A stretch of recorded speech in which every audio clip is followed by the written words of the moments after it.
All right, welcome to Bet the Edge. I'm Jay Croucher here with Drew Dinsick, recording Sunday evening during late second quarter, Game 7, Nuggets-Wolves. So we won't know the result for that by the time we're done recording. Nuggets up double digits at the moment. Feels like they're going to pull away, but they haven't quite landed the kill shot just yet. We will talk about the other side of the bracket in the NBA. We'll talk about Knicks Pacers Game 7 and the Celtics-Pacers Eastern Conference Finals matchup. Close out with a little Oilers-Canucks and the Conn Smythe market. But let's start off by recapping a bit of the weekend so far, Drew, with Xander Schauffele winning the PGA Championship. Yeah, that happened. Cool. I mean, finally, like Xander has been knocking on the door of a major championship for it feels like 6 years, and to finally get through the door is very cool. His specific, winning path was enjoyable for anyone who was watching, watching the golf. But I didn't have Xander, so I don't personally profit. And while that all was happening, I was crying into my beer over the outcome of the Knicks-Pacers game, and it's like cool, fun. Xander wins a major, but I really don't know what to make of golf right now, because if you want my honest opinion, Valhalla was a joke of a country club. Like, it was not a very competitive course to hold a major, and the fact that you had the big takeaway that anyone will have from this particular event is that Scottie Scheffler got arrested and then came out and played well. Like, that's not that's not good for the game of golf. I guess Xander winning and kind of having a rivalry going with Hovland and the rest of the guys at the top of the tour right now is good, I suppose, for golf. But I mean, I'm glad he held on, because if he had fallen apart there and this had been a Bryson slam, I don't think I would be up for recording. Yeah, I like generally when we have someone who has a curse upon their name in these major championships and they get the monkey off their back, because usually that stuff is extremely overblown. Don't think that for the majority of players, it's not like there is something in their bloodstream that prevents them from closing out majors. Like, Xander had finished second at the Masters before, second at the Open, third at the US Open. Like, I'm sure it was just didn't quite have the coin flip his way, but he gets it done.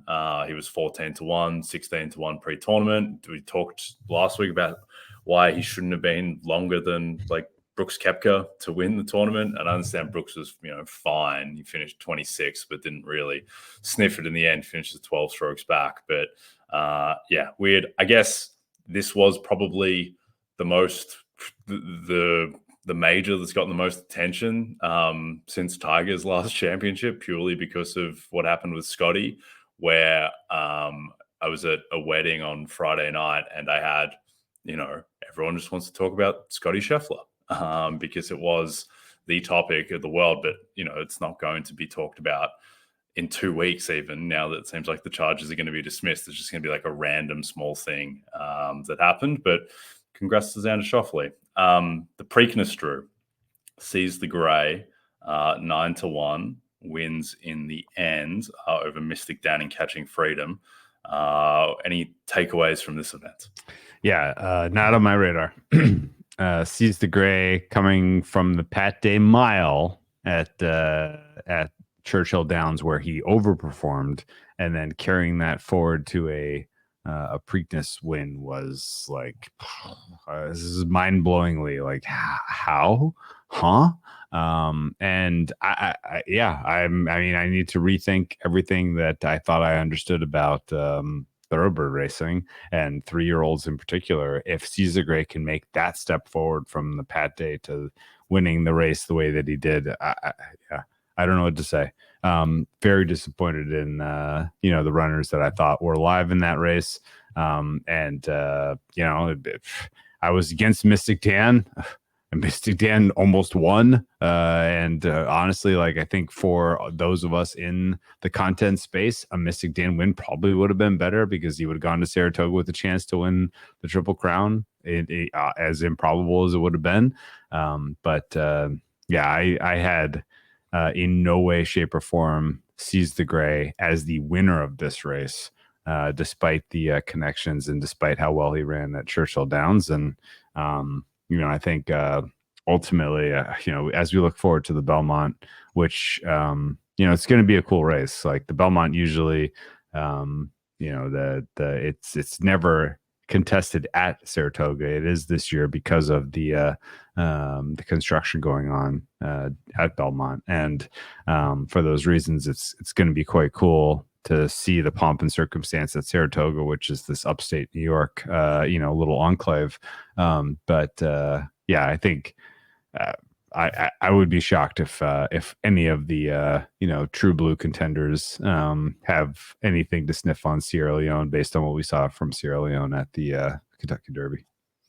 Okay, well, let's talk about the cause of sorrow, the New York Knickerbockers. But first, get ready for the greatest spectacle in racing this Sunday. The world's fastest drivers go head-to-head for a chance to claim their place in racing history. It's the Indianapolis 500, beginning at 11 a.m. Eastern, only on NBC and Peacock. All right. Do you want to unfurl your emotions? What was the day like, and what happened? I don't even know where to start.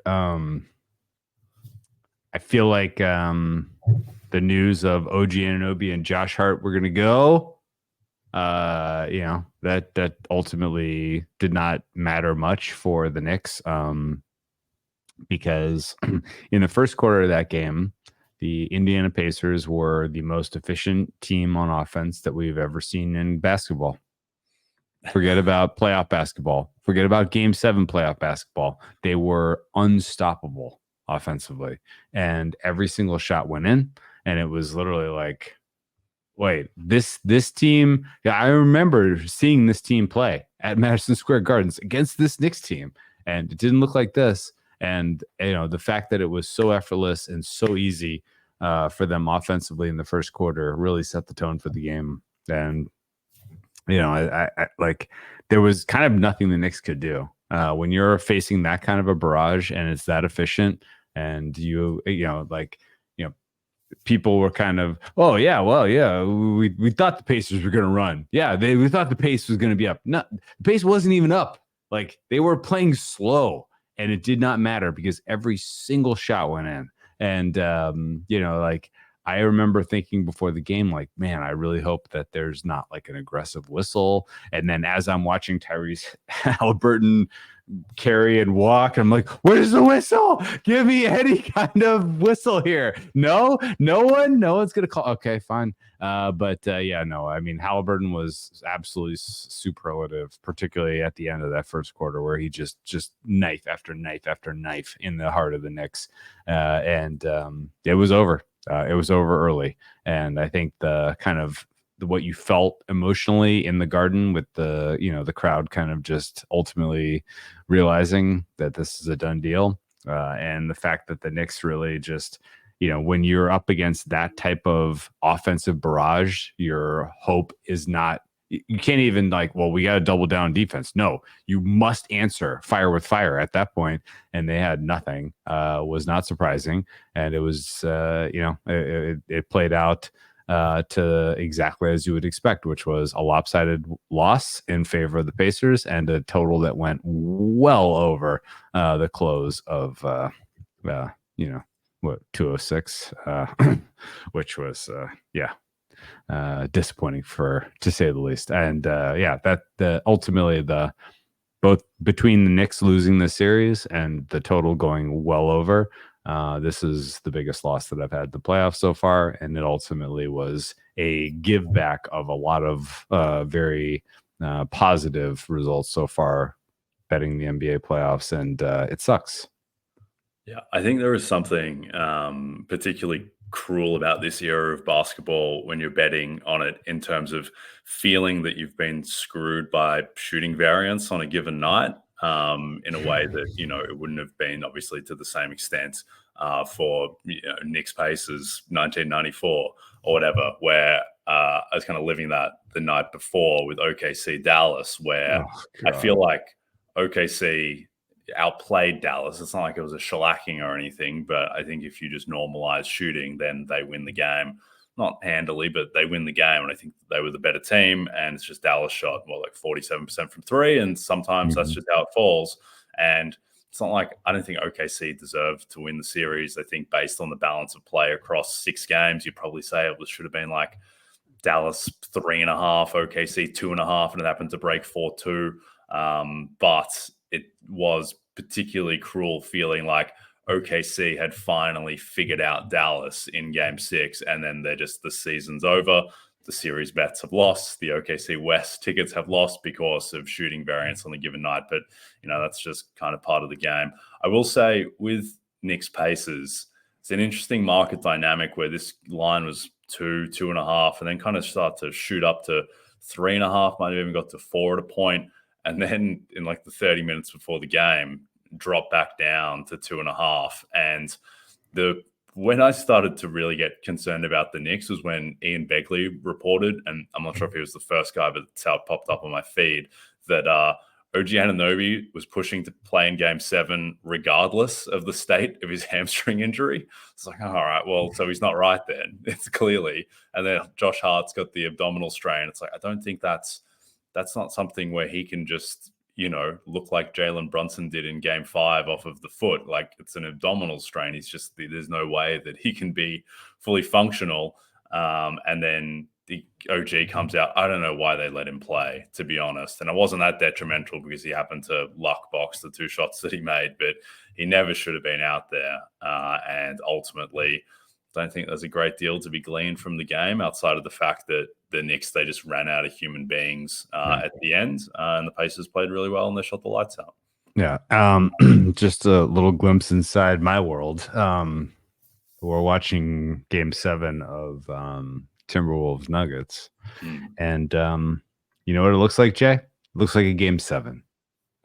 And you know what it especially looks like? It looks like a road team that doesn't have a ton of experience in these moments playing a game 7 and really just doesn't know what to do, lost, like get up a shot. The shot clock's almost over, right? Like, this is what I expected. And what we saw from the Pacers was so opposite that I'm watching this with friends and family, and they're like, why are you losing your mind? And I'm like, where was this 4 hours ago? Where was it?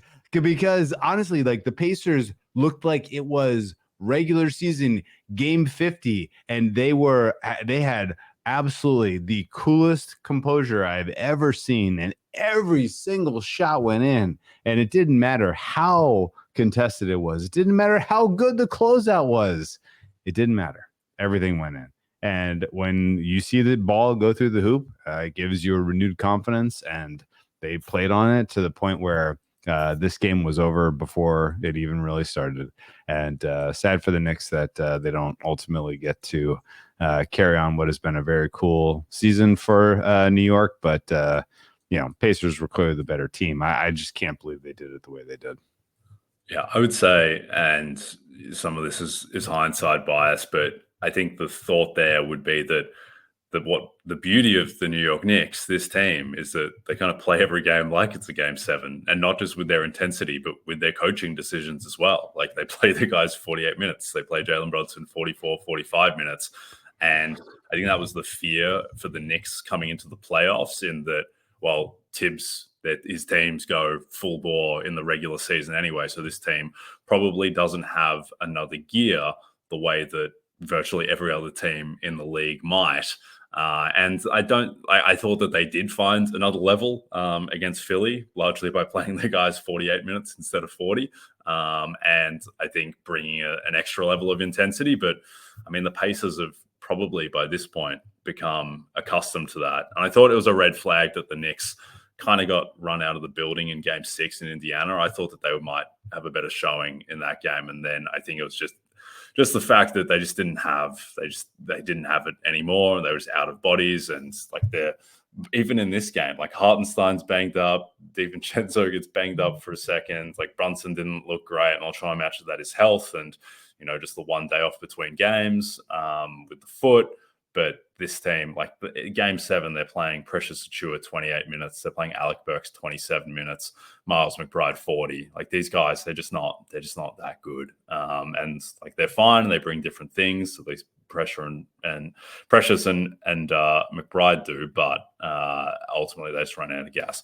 I think the one thing that I can pass on from this one is that, to me, this game was a reminder that the live market is often very inefficient, where the live market really suffers when there are events or things transpiring in the game that just weren't adequately reflected in the pre-match closer, which is driving the algorithms that set these live markets. And then when you do need to make an adjustment to something unforeseen, it takes a trader making a subjective assessment, or it takes a trader copying a book that's taking more money than his and doing it rapidly.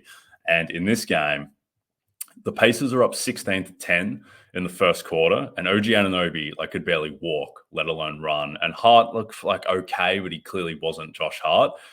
And up 16-10 in the first quarter, the Pacers were underdogs live. And it's just like, I just don't think they can be underdogs at this point. They closed 2.5-point dogs. They're up 6. OG is a wrap. Like, he's probably just not going to come back in the game. And Hart isn't right. And I think the market was baking at least some possibility that they would be viable. And Hart was arguably viable, but OG just wasn't. And the game state changed pretty quickly. Yeah, that sums it up pretty well. And I wish limits live were what they are at close, because I could have gotten off a lot of what was ultimately terrible bets that I made pregame.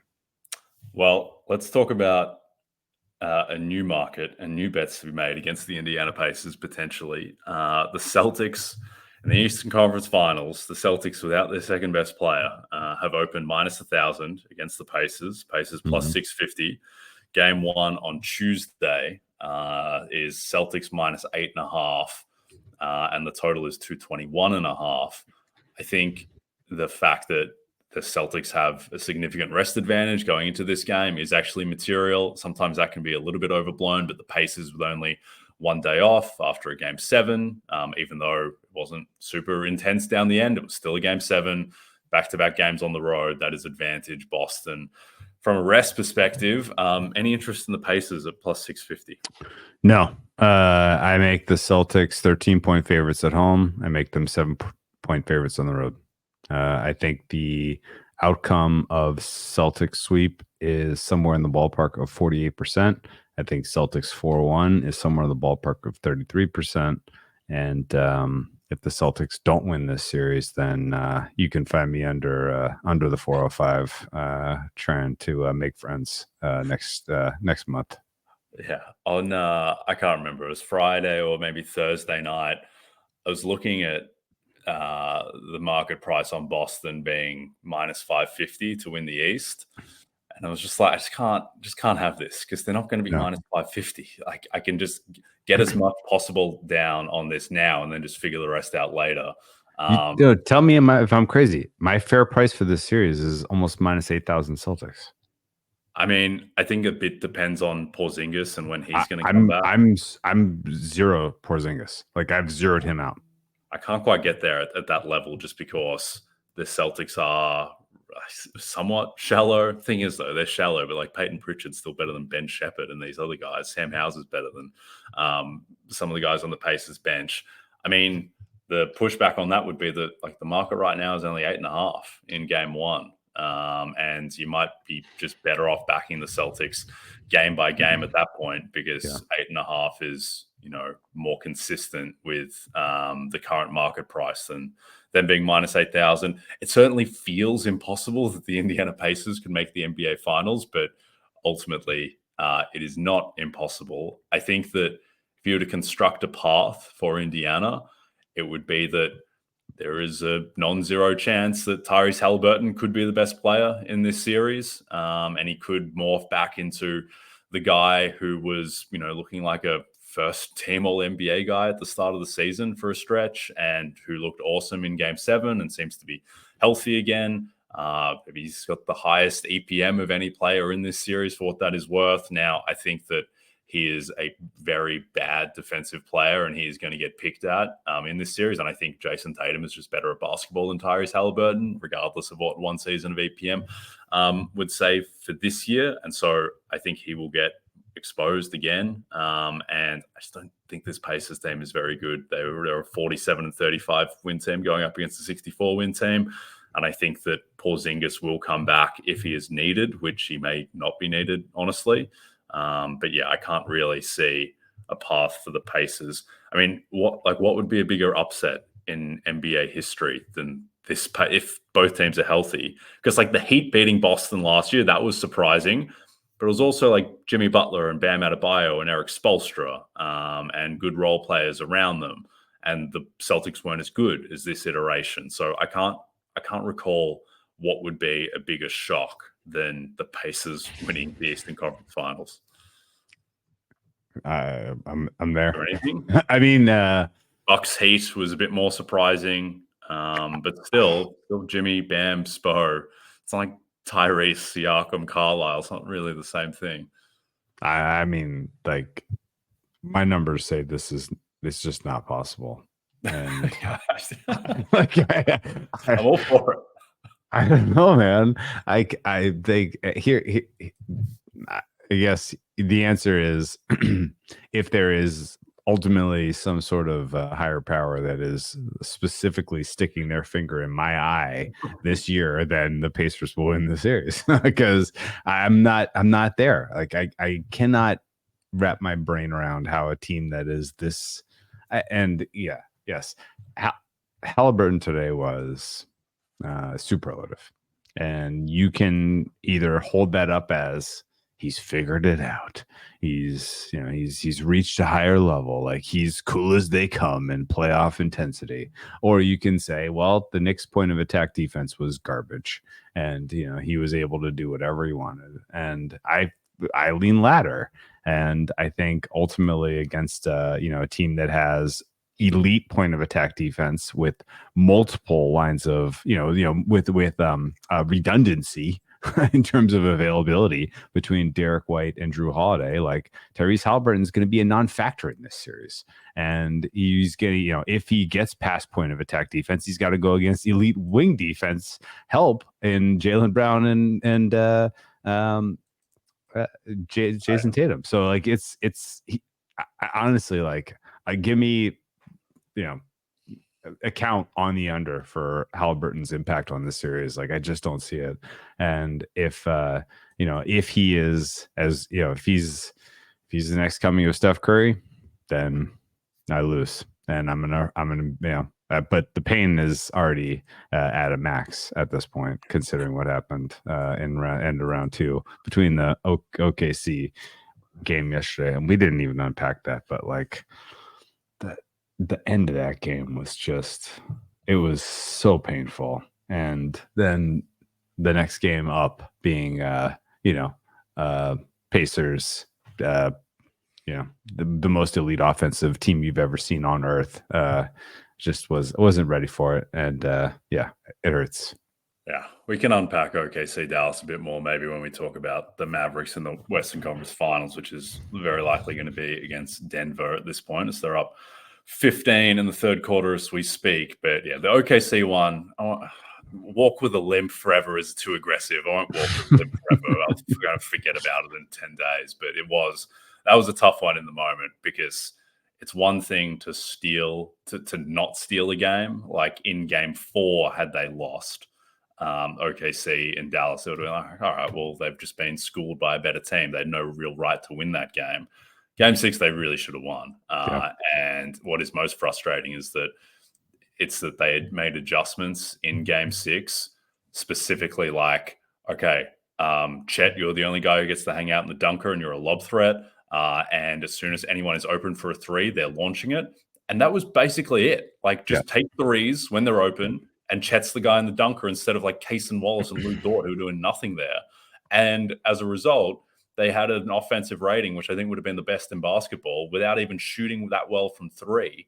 It's like, how did this take you till game 6? Like, these were the most basic things in the world. Space the floor and shoot it when you're open.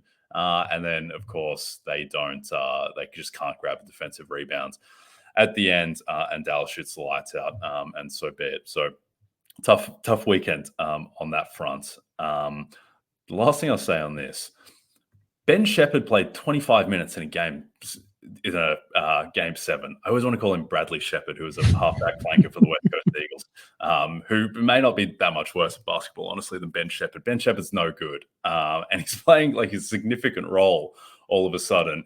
Aaron Nesmith initially I thought, did he get cut by the Celtics? No, he got traded, but they had to attach a first-round pick and like Daniel Tice and all these other parts to rent Malcolm Brogdon effectively.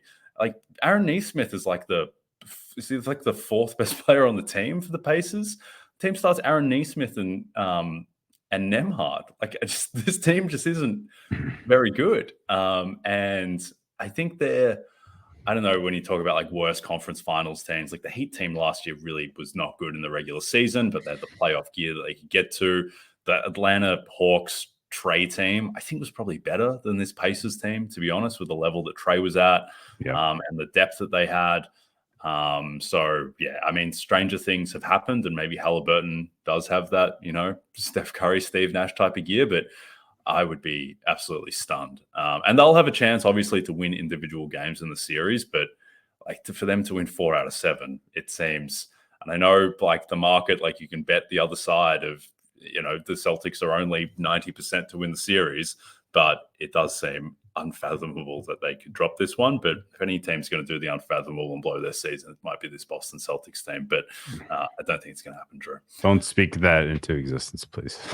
I'm just trying to cover all bases. I have a lot of Celtics, have no Pacers whatsoever, and don't plan on getting a position on Bradley Shepherd's cousin, Ben Shepherd.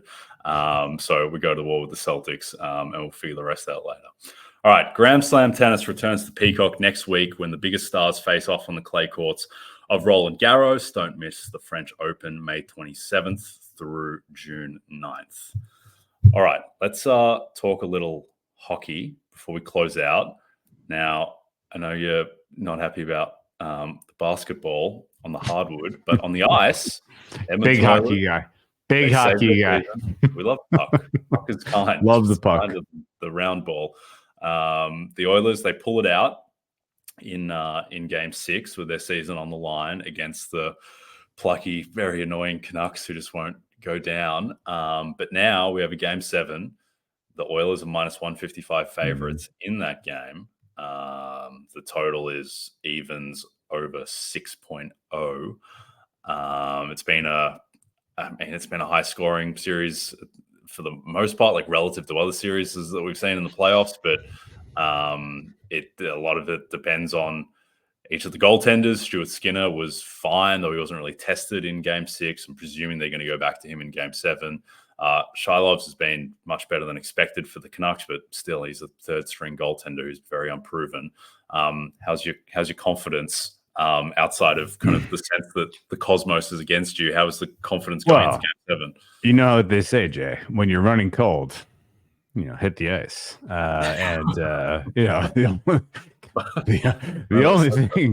The only thing going well for me right now is hockey. You're not going to believe this. I played under 6. I think that's the size here. I think this is going to be a tight game. I think the Oilers are going to win, and I think it's going to be close. I don't think ultimately this is a wide open. Game 5 was weird. It felt like every minute of meaningful action was a penalty minute in that game. We kind of returned to normalcy, there shortly thereafter. And the Oilers are a better team. They're the more composed team, and they have the ability to, number one, control puck, and number 2, create better chances. So I think they're going to win this game, but I think, the tightness could be a factor, and this is going to be a little bit more closely contested. Under 6 is a bet for me. Okay, I like it.